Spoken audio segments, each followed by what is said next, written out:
Hey everyone, welcome back to my channel. In this video, I will show you how to add a new drive in Windows 11.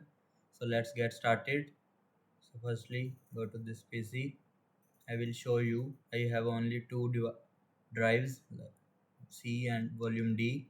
Now I want to create volume E. Right click on Start menu, then go to Disk Management.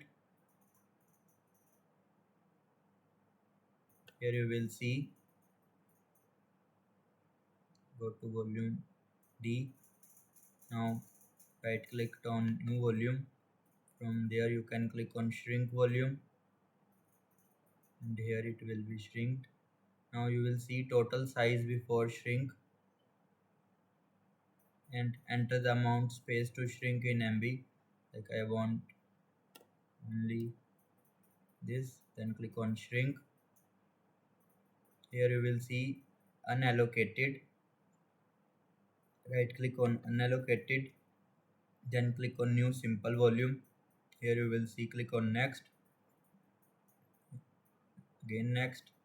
Assign the following drive letter, like what you want to A to Z. I want to volume E, then click on Next, again Next, then Finish.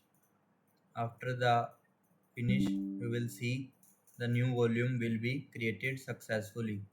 Now again you are going to this PC and you will see the new volume E will be created successfully.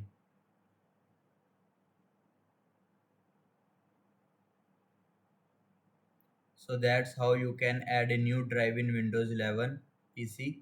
If this video helped you, don't forget to like, subscribe and share this video with your friends. Thanks for watching.